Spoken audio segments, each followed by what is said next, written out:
चलो बताओ भाई कौन सा क्वेश्चन आया ग्रुप में? मैंने इसलिए पूछा, मैं ये वही होता है क्या 25 से 50 वो पूरा दिखता है ना, तो ये कंफ्यूजन आर वगैरह बहुत बेसिक चीज है। पर मैम कह रही थी ऑटोमेटिक कर लो। मैं बताता हूँ यार नहीं भेजा। कौन क्वेश्चन है भाई? 30 तो हो गया। 65 तो करवा दिया था, बताया तो 31 बोल, 31 नहीं बोल तुमने, 35 भेजा हुआ था ग्रुप में। 31 30 तो हो गया। 65 तो कल ही पे उसी दिन बता दिया था मैंने। 31 उसका नहीं आता क्या होगा? बैक का से बैक। 31 अच्छा ये वो भी बोलना फिर 31 बोल दी। यार विशाल को बताया था उस क्वेश्चन, सर आपने बताया तो था पर मैं सोच रटवाया था, बताया नहीं था। कैसे सर? कैसे नहीं बताया था, कहता डिराइव नहीं होगा, बोला था इंटीग्रेशन से सॉल्व होगा। सर मतलब पर इसका आंसर ए नाम कैसे आ रहा है? भाई बताया तो था, इसको रट लो, इंटीग्रेशन से सॉल्व होगा ही। इसका आंसर जो है ड्राइव करो तुम ऐसे। चलो भाई क्वेश्चन नंबर 46 देखिए आप लोग। 31 बता दो पहले। या ग्रुप में जिस ऑर्डर से मैं बता रहा हूँ, ठीक है। चलो पहले 46 देख लेते हैं। क्वेश्चन नंबर 46, शरीन है, सामिया, उबैद, सिंथिया, गौरी, अभिनव, चारवी, अयान, तान्या। एब्सेंट वाले बच्चों का क्या किया जाए?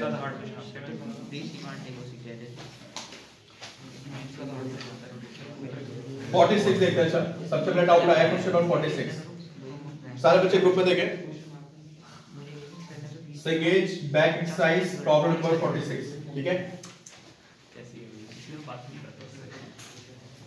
किसने कर लिया क्वेश्चन? यार अब जो मुझे दिख रहा है पहले मैं कर रहा हूँ 46। एक लाइन जा रही है यहाँ से, कितने एंगल पे? 50 डिग्री जा रही है,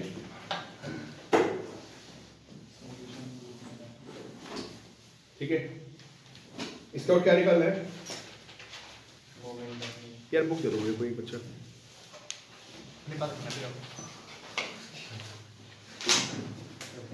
इसमें आपसे पूछा है मोमेंट ऑफ इनर्शिया, है ना। एंगल कितना है? 15 डिग्री। बताओ भाई किसने किया, किस बच्चे ने सॉल्व किया? कैसे किया अभी बताओ।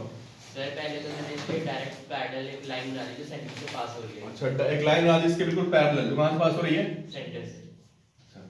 बिल्कुल सेम एंगल पे, मतलब ये 50 डिग्री है, तो यहाँ भी एक लाइन बना दी, ठीक है। फिर सर मैंने सेंटर के साथ डायग्राम ज्वाइन कर दिया।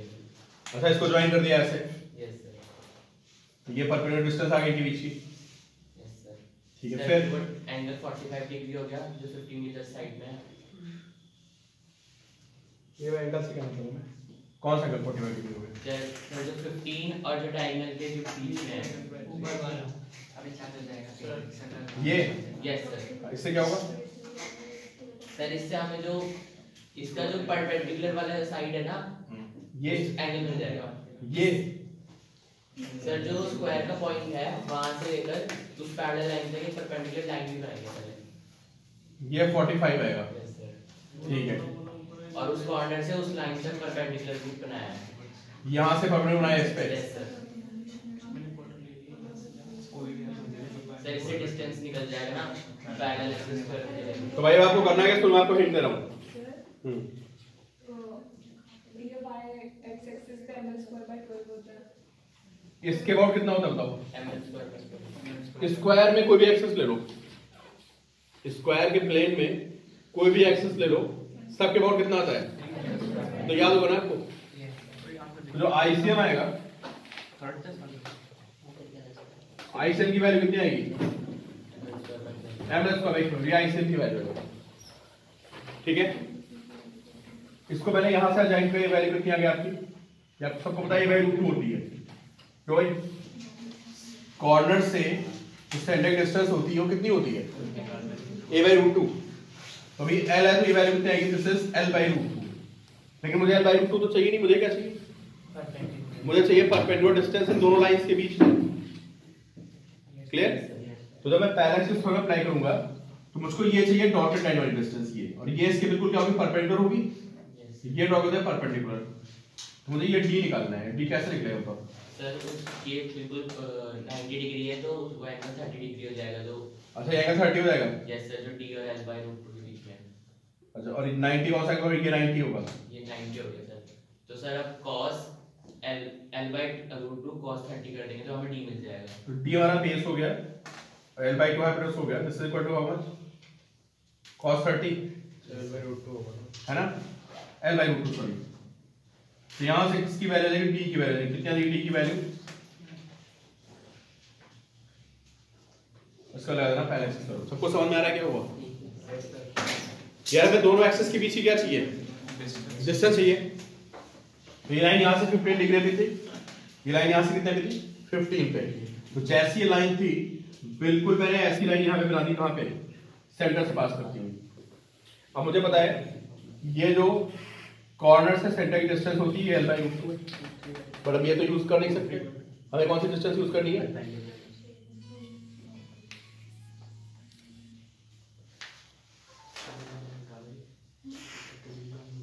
ठीक है, तो d निकाल देंगे यहाँ से, t की वैल्यू हो जाएगी और फिर फॉर्मूला होगा ICM + MD स्क्वायर। आंसर क्या बनेगा बताइए? 7/m²। ICM + MD square, ICM की वैल्यू कितनी है? Plus m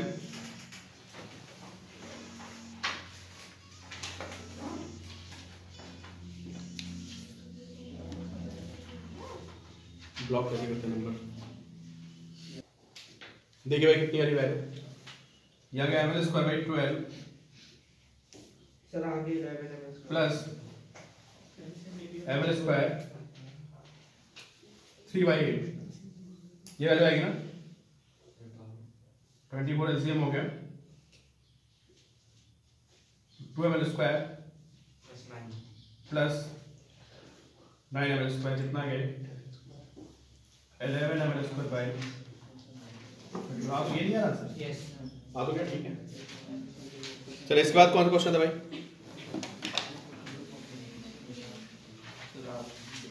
31।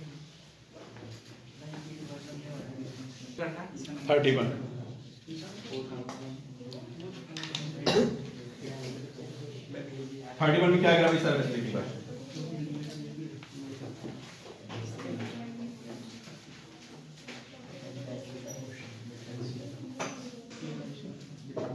देखिए फोर्स F1 हो गया है ना,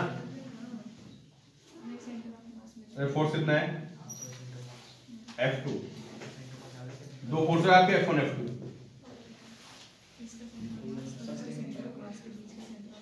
ठीक है, क्या पूछना चाहता हूँ, क्या लाइन क्या लिखी हुई है? नहीं लाइन पूरा क्वेश्चन तो पढ़ो, रेशियो तो पूछा है उसने ना, लिखा क्या है? Fraction of the resultant of two like parallel. Sir आधा कटा हुआ है क्वेश्चन। अच्छा पूरा क्वेश्चन सर पूरा ही है। पैरेलल के बाद shift by 1/4 of the distance between the force when the two forces are interchanged। अच्छा देखो सुनो, एक बात सुनो पहले सारे बच्चे, ये F1 F2 दो फोर्सेस हो गए है ना। अब एक नया वर्ड आ गया यहाँ पे देखो, रिजल्टेंट ऑफ टू फोर्सेस। क्या लिखा देखो? Resultant of two like parallel. हाँ, इन दोनों का रिजल्टेंट कहाँ से पास करेगा पता है? ये कॉन्सेप्ट आपको बताया नहीं था।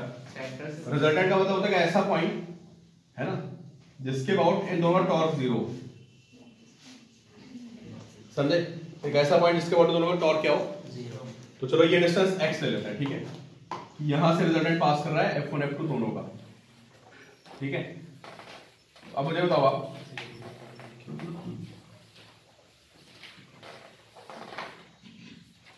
ये डिस्टेंस कितने की बताइए?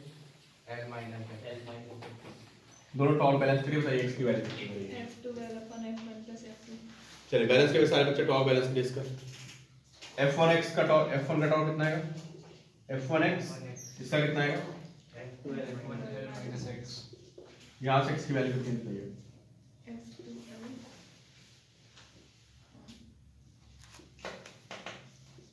F2L by F1 plus F2 लिखो, पहले लिखो।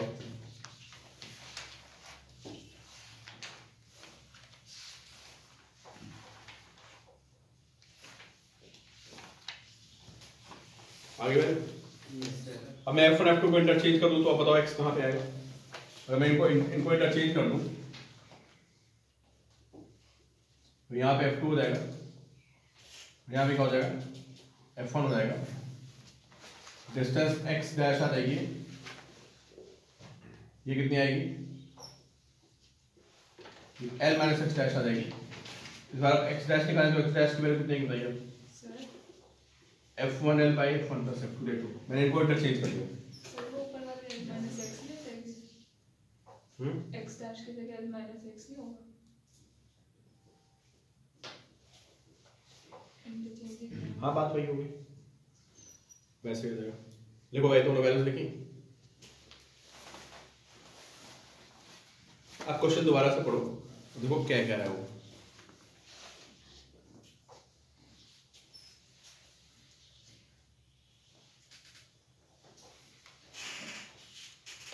भव्य तन्या उबैद सिद्धि गौरी शादी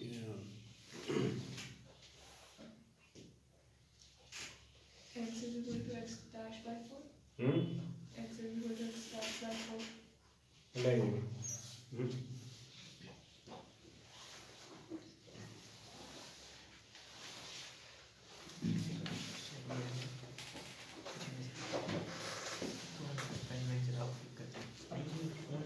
अब से बोला क्या चीज शिफ्ट हो गई, अच्छा उनके डिस्टेंस क्या बोला है,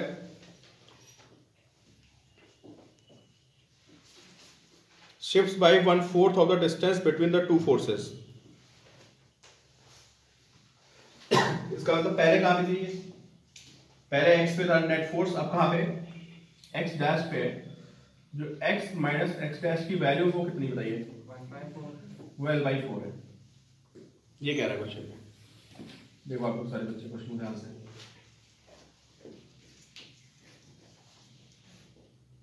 नहीं सर उनके बीच के डिस्टेंस का आप क्वेश्चन बोलो ध्यान से, क्वेश्चन मुझे बोलो आपको समझ में आ जाएगा क्या करना है।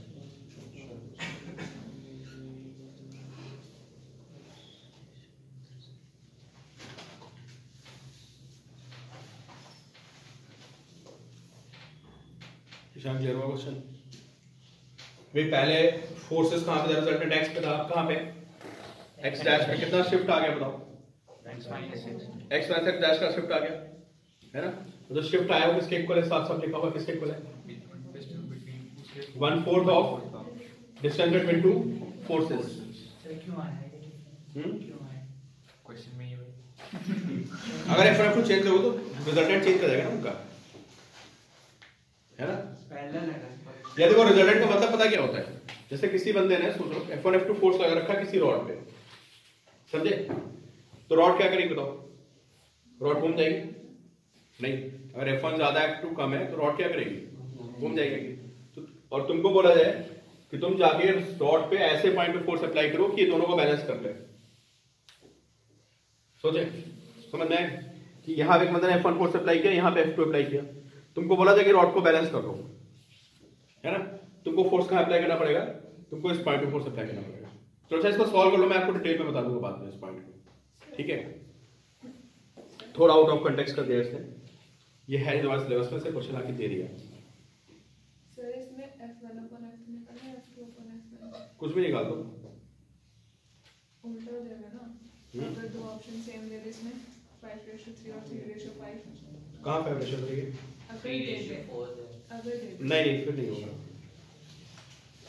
तो एक ही रेशियो दे रखा है ना, हमें क्या पता कौन कम है कौन ज्यादा है। एक रेशियो निकालो, कितना आ रहा है बताओ भाई, 3:5। सारे बच्चे निकालिए x माइनस x डैश की वैल्यू बाय 4 के ऊपर नोट करिए।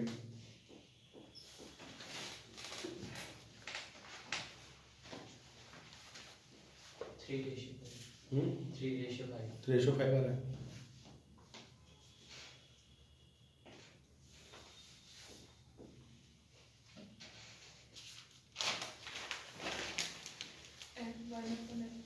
ठीक है, दोनों ऑप्शन तो बताता ना प्रॉपर, पहले कौन सा फोर्स ज्यादा वाला कहां पे था, छोटा वाला कहां पे था। तो x माइनस x डैश करेंगे तो वैल्यू कितनी आएगी भैया, ये वैल्यू आएगी मेरे हिसाब से कितनी, F2 minus F1 by F1 plus F2 into L is equal to L by 4। है ना। एल सेल कैंसिल हो जाएगा,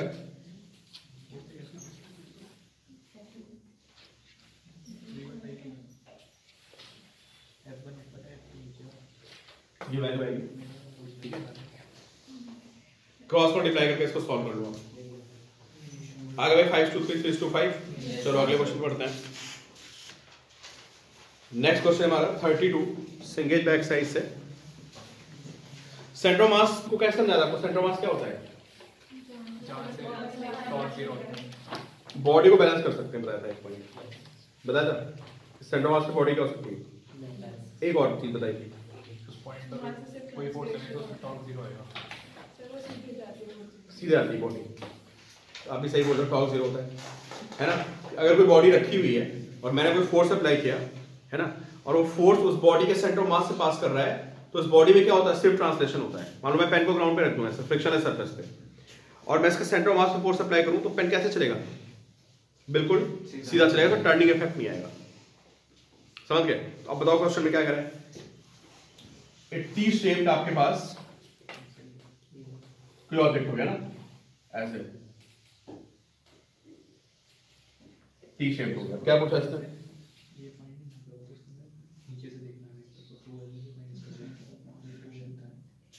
लेंथ दे रखी हो इसकी, कितनी लेंथ ऊपर बताइए? ऊपर वाले की आ जाए, ऊपर वाली लेंथ कितनी है? एल। एल, ठीक है। मास कितना है इसका? मास m हो गया। ये लेंथ कितनी है? 2 है। और मास कितना है इसका? 2 है। भाई मास ऑब्वियसली बात, इसका मास कितना हो जाएगा? 2m हो जाएगा। अब क्वेश्चन क्या कह रहा है? A T shaped object with dimensions shown in the figure is lying on a smooth floor. A force is applied at the point P parallel to AB. अच्छा, यहाँ पे मैंने कहीं पे एक फोर्स अप्लाई कर दिया किस पे? पॉइंट P पे, और फोर्स बिल्कुल पैरेलल है ऐसे, parallel to AB. This point is A, this point is B, this point is. Force is applied at the point P parallel to AB such that the object has only the translational motion without rotation. Object has only translational motion. पता क्या पूछा है? Okay, अब इसका centre mass निकाल दो वहां पे, समझ गए? तो आपको सिस्टम का निकालना है सेंटर मास। चलो भाई, कौन बच्चा बताएगा मुझे कि how to find centre mass? पहले दोनों रॉड्स का सेंटर मास निकालें, ठीक है। पहले रॉड का सेंटर मास कहां पे? यहां पे आएगा। दूसरे रॉड का कहां पे आएगा? यहां पे। तो मैंने दोनों रॉड्स का क्या लिखा? सेंटर मास लिख लिया। अच्छा, डिस्टेंस बतानी कहां से मुझे? सीधे बतानी है। इसको क्या लेना बताओ? इसको ऑर्डिनल लेना। जहां डिस्टेंस बतानी उसको ऑर्डिनल ले लो। अब बताओ कैसे क्या करेंगे? कैसे निकालो? क्या फॉर्मूला लगाओगे? m1y1 बोलो ना यार, क्योंकि इसका सेंटर मास y एक्सिस पे। क्या बोलोगे? m1y1 plus m2y2 upon m1। चलो मैंने 2m को m1 ले लिया। बताओ सेंटर मास कहां पे इसका? इसका कोऑर्डिनेट कितना होगा? 0,l होगा ना, प्लस ऊपर वाले मास कितना है? m और सेंटर मास कहां पे होता है उसका? कोऑर्डिनेट कितना होगा? ये 0,2l अपॉन, देखो भाई वैल्यू कितनी आ रही है, कितनी आ रही? सॉल्व हो गए। तो भाई 4l/3 आ रही वैल्यू। कोई ऑप्शन है 4l/3? समझ गए? बहुत अच्छा क्वेश्चन, ध्यान रखना कि आप सेंटर मास को फोर्स अप्लाई करोगे तो उस पर टॉर्क कितना होगा? 0। टॉर्क 0 होगा तो बॉडी कैसे घूमेगी? सीधा ट्रांसलेट करेगी। क्लियर? चलो इसका disengage back size question number 34।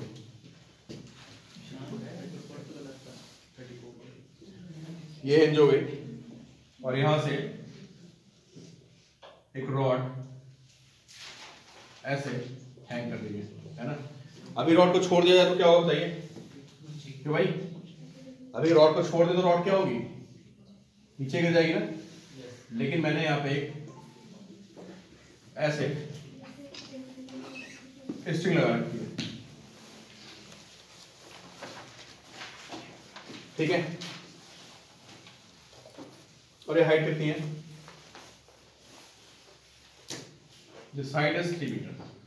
तो स्ट्रिंग को अगर कट करोगे आप, बेटे बच्चों नहीं बैठे बताते रहे मुझे, व्हाट्सएप के ऑर्डर से करो। ऑर्डर मार रहा है मुझे सर, व्हाट्सएप के ऑर्डर से कराओ क्वेश्चन। अरे भाई बुक रखी मेरे पास, इसे ऑर्डर करा देता हूँ, कोई दिक्कत नहीं है, ठीक है। सर थोड़ी ना मानते हैं। ये डिस्टेंस कितनी हो गई? 3 मीटर हो गई। चलो किस बच्चे ने कर लिया भाई, वो बताएगा भी मुझे क्या पूछा है इसने। Uniform rod of mass 15 kg। अच्छा, रॉड का मास कितना हो गया? 15 kg। और कुछ दे रखा है इसने? हाँ, इसकी वैल्यू में समझ गया, 5 होगी रॉड की length. Held stationary with the help of a light string as shown the figure. तो tension is the string is, एक काम करो, मैं समझ गया हूँ, इसमें ये 4 होगा, समझे? कैसे समझ गया आप? और समझ गया, उसमें 3 दिया हुआ है, और ये कितना होगा, है ना? मतलब मुझे ऐसा लगा, हो सकता है ना हो ऐसा, ये करके आंसर मुझे सही लगा मुझे।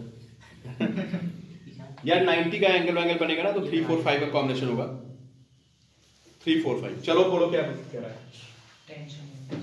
किसके और टॉर्क बैलेंस करोगे? जहां से बॉडी घूम सकती है। अरे नॉर्मली हिंज के आउट क्या करो ना यार, हिंज से क्या होता है, हिंज फोर्स का टॉर्क क्या होता है? 0। तो यहाँ टॉर्क क्या लेना है, तो हिंज विंज का तो टॉर्क 0 हो गया। अब बताओ इसको कौन गिरा रहा है? mg गिरा रहा है। mg कहाँ लगेगा? बिल्कुल मिड पे लगेगा। पता है कितना आएगा? mg की वैल्यू आएगी 150, आएगी नहीं आएगी? और ये मिड में लगेगा तो डिस्टेंस 2 हो जाएगी। पता है टोटल 4 थी, this will be how much? 2। तो कितना टॉर्क आएगा mg का? 115 to 2 कितना आएगा? Clockwise anti clockwise? क्लॉकवाइज। अच्छा, इसको काउंटर बैलेंस कौन कर रहा है बताओ? जो यहाँ पे टेंशन ऐसे लग रही है, ये इसको काउंटर बैलेंस कर रही है। क्लियर? तो अगर मुझे टेंशन का टॉर्क देखना है, तो ये टेंशन की क्या होगी बताइए? क्या ये लाइन ऑफ एक्शन है? डिस्टेंस कितनी बताओ? कितनी है? 3। उसका टॉर्क कितना आएगा? किधर आएगा? एंटी क्लॉकवाइज, दोनों बराबर कर देते हैं। 115 to 2 is equal to t to क्या? t कितना आएगा से? 100 न्यूटन आ जाएगा। ऐसे क्वेश्चन कराए थे बहुत सारे क्लास में। क्लियर? हाँ चलो समझ गए ना, आंसर आ रहा है? Yes sir. चलो 34 हो गया। 37 पूछा था तुमने, और तो 38 है।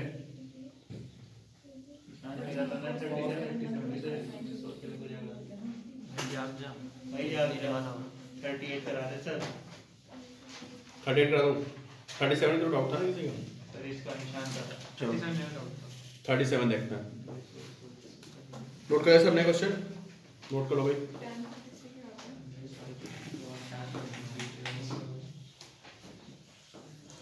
37 किससे कर लिया भाई? अनुष्का 37 होगा तुम्हारा? कैसे क्या बताओ? हॉरिजॉन्टल फोर्स, चले भाई, सिंगेज back side, question number 37। Equilateral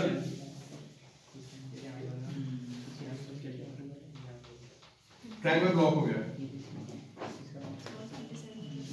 ऐसा रखा हुआ है। एक फोर्स मैंने यहां पे F तय किया at the top of an equilateral triangle block having mass m। इसमें मैंने F फोर्स तय कर दिया। The minimum coefficient of friction required to topple the block before translation। topple पहले हो जाए, तो topple क्या? before क्या? चलिए बताइए इसका क्या मतलब हुआ? खिसकने ना पाए और घूम पहले जाए, है ना? तो पहले दोनों को वो निकालते हैं, पहले इसको निकालते हैं क्या, रोकने के लिए निकालते हैं मिनिमम कितना चाहिए, बताओ कितना चाहिए फोर्स?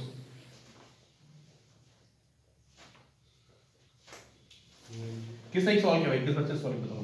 तुमने किया? गगन क्या किया बताओ, समझाओ। सर ये इस पॉइंट के बहुत टॉप लेंगे। किस पॉइंट को? ये उठने वाला है यहाँ से। अच्छा, तो पहले उठाने का टॉर्क निकाले, ठीक है, चलो पहले टॉपल करते हैं इसको, देखते हैं क्या सीन बनता है। बताओ क्या आएगा अपना। सर f आएगा mg/√3। अच्छा टॉपल करते समय n यही चला जाता है ना, क्यों भाई? Yes sir. Yes but normal shift होती रहती है ना, कोने पे पहुंच जाती, तो ये mg आएगा। मेरे बताओ क्या क्या है। सर डिस्टेंस निकाल लिया इक्विलेटरल ट्रायंगल। अच्छा पहले f का टॉप निकालेंगे, बताओ ये डिस्टेंस कितनी आएगी। ये f की लाइन ऑफ एक्शन हो गई, जिससे पता है किसी को कितनी होती है, कितनी आएगा? √3/2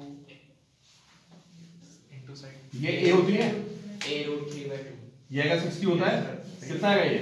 a sin 60 नहीं आएगा यार, ये a हो गया ना, ये 60 हो गया, तो ये डिस्टेंस कितनी a sin √3/2। ठीक है, अच्छा ये mg, ये डिस्टेंस कितनी आएगी?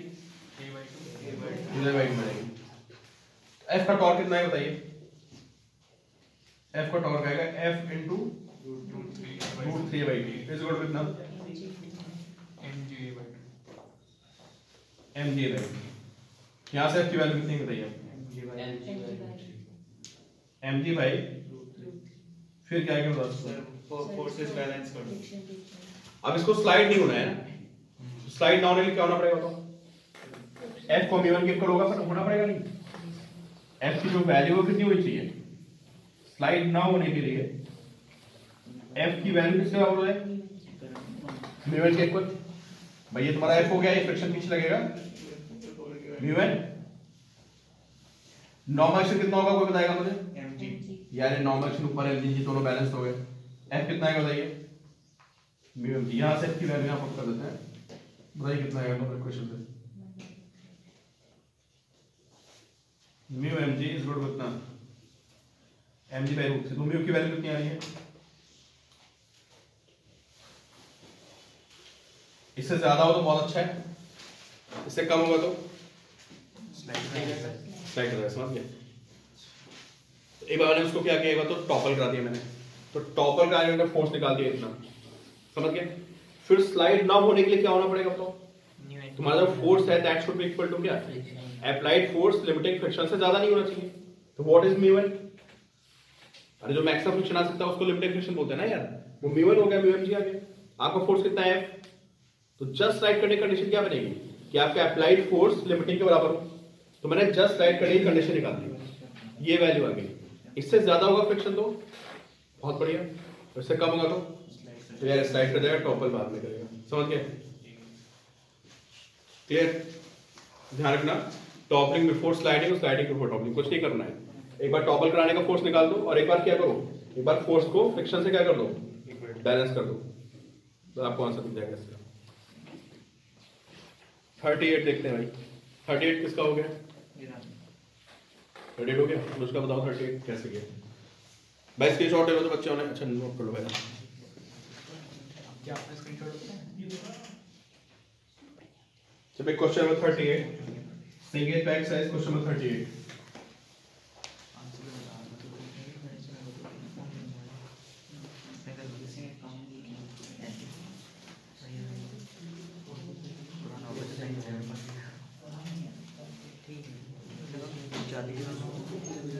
इसकी कौन सी स्पेसिफिकेशन बहुत बेकार है। कैमरा के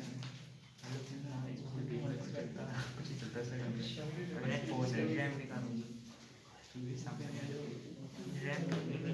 ये मास सेम हो गया, मास पीएम है, लेंथ है, ठीक है? 6 ठीक चलता है, 6 मास सेम लेंथ है। बड़ी चला क्या कह रहा है भाई? Uniform rod A B is hinged at end A. यहां से मैंने इस रॉड को ऐसे हिंज कर रखा है,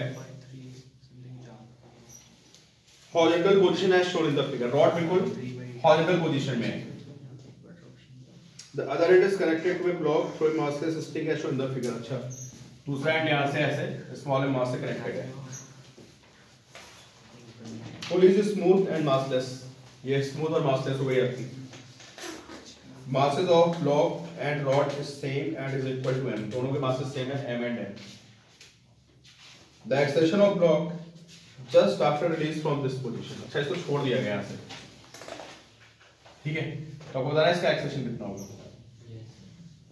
समझे? तो इसमें एक चीज तो घूम रही है, एक भाग रही है ना? कौन घूम रहा है बताओ?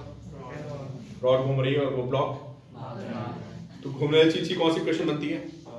टॉर्क की। और भागने वाले की F is equal to ma। और फिर दोनों में एक्सेलरेशन के थ्रू आपस में दोनों इक्वेशंस को क्या करते हैं?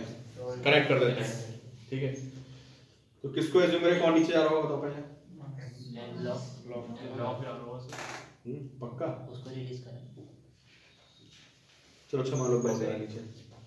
चलो ठीक है, बाद में कैसे रहेगा? इक्विलिब्रियम की चांसेस है यहाँ पे? हाँ नहीं, क्लियर तो नहीं होगा यार, नीचे ऊपर जाएगा कुछ ना। चलो मान लेते हैं भैया, आप पहले में वो हमें बाद में पता चल जाएगा।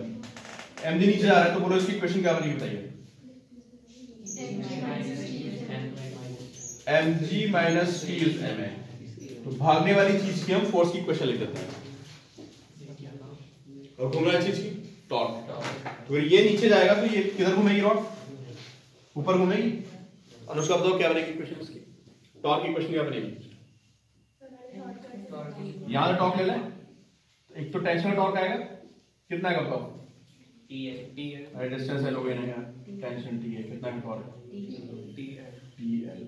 अच्छा, और दूसरा इसका mg तो है into L/2 mgl/2, ये नीचे आएगा ऐसे। तो TL minus mgl/2 is equal to y alpha. Rod पाई कितना होता है? ml square by 3। भाई इसके अबाउट ml स्क्वायर होता है, इसके अबाउट कितना होता है? Into alpha. बताओ इसमें किसी को डाउट है? आज क्लियर पॉइंट? बिल्कुल फिक्स होता है। अगर कहीं पे दोनों इक्वेशंस आ जाए तो बस सीधे ऐसा कर लो और बाद में एक्सेशन रिलेशन निकालो। अब ये बताओ, अगर ये रॉड अल्फा से घूम रही होगी ऐसे, तो ये पॉइंट कितने से ऊपर जा रहा होगा? यार एल अल्फा से ऊपर जा रहा होगा ना। अगर इसका एंगुलर एक्सेशन अल्फा है, सबको समझ आ रहा है? क्लियर है वैसे पॉइंट? तो किसी घूमती बॉडी में अगर एंगुलर एक्सेशन अल्फा होता है तो बाकी हर पॉइंट का एक्सेशन आर अल्फा होता है ना। ये अल्फा से घूम रही लेंथ एल, कितने से ऊपर जा रहा होगा? L alpha. अगर ये एल अल्फा से ऊपर जाएगा तो स्पिन भी अल्फा से क्या होगी? तो जो इसका एक्सेशन ए की तरफ है, जो इसका एक्सेशन सॉरी जो डाउनवर्ड डायरेक्शन में है, और जो इसका एक्सेशन ऊपर की तरफ कितना है? कितना है यार? L alpha. दोनों सेम होंगे नहीं होंगे? Yes sir. जब ये ऊपर चलेगा तो रस्सी को रिलीज करेगा, उसको लेके जाएगा। समझ गए? तो तीसरी क्वेश्चन क्या बनेगी? a is equal to l alpha. Solve कर लेना, आंसर आ जाएगा उसका। 3g/8 आ रहा है। हाँ 3g/8 यस सर। देखो ये रखना सिर्फ 3g/8 आ रहा है। पता नहीं आ रहा होगा। 3g/8 आ रहा है? हाँ सर, एक्सेशन पूछा है? यही आंसर है। ठीक है, तो भाई जो एक्सेशन की वैल्यू आएगी वो कितनी आएगी? 3g/8 आ गई वैल्यू। चलो Cengage back size question number 43। Cengage back size question number 43 किसने कर लिया? 43 हो गया था। गुड, हो गया था। 43 में देखते हैं क्या कह रहा है।